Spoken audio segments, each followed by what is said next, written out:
दोस्तों अक्सर मैं स्वामी आधार चैतन्य और ब्रजेश शास्त्री के गाने सुनता हूं, उनके बारे में बात करता हूं, फेसबुक पे भी उनके बारे में लिखता हूं, गांव देहात में भी बैठता हूं तो स्वामी आधार चैतन्य और ब्रजेश कुमार शास्त्री की बात करता हूं। रेतगाड़ी अड़ीमों पे विपदा पड़ी बंसी बारे, सामलिया शरण हम तुम्हारे।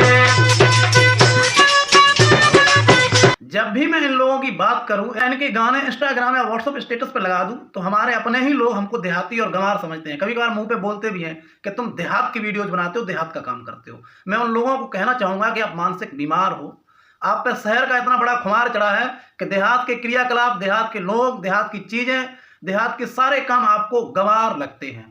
आपको लगता है कि जो देहात में रहता है, देहाती तरीके से बात करता है, देहात की चीजों को समझता है या बोलता है, वो देहाती है, गंवार है। मैं देहाती हूं, इस बात का मुझे गर्व है, लेकिन गंवार नहीं हूं।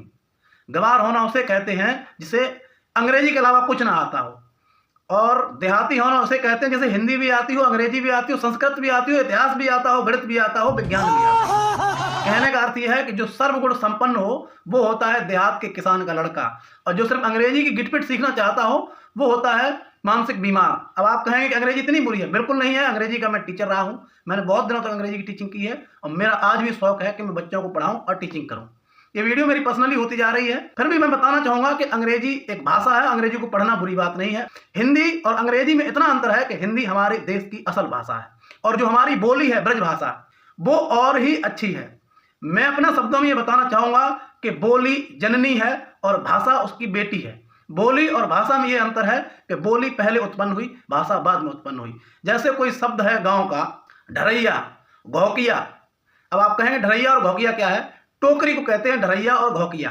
तो ढरैया पहले बनी, घोकिया पहले बनी, टोकरी बनी बाद में। कुल मिला के ये है कि जो शब्द हमारे बुजुर्गों ने अपने मुंह से निकाले, चाहे झोर भात हो, चाहे पलाकी हो, चाहे ढरैया हो, घोकिया हो, या कोई अन्य शब्द जो गांव देहात में बोले जाते हैं, उनको बोलना कोई गंवारपन नहीं है। आप गांव की भाषा में लोकल बोली की अगर आप इस्तेमाल करते हैं और कोई आपको गंवार कहता है तो ये सबसे बड़ी मूर्खता उस व्यक्ति की है जो आपको समझ नहीं पा रहा है। गंवार वो है जिसको सिर्फ भाषा ही आती है, बोली नहीं आती है। जिसको बोली भी आती है और भाषा भी आती है, वो गंवार नहीं है, वो तुमसे ज्यादा बुद्धिमान है।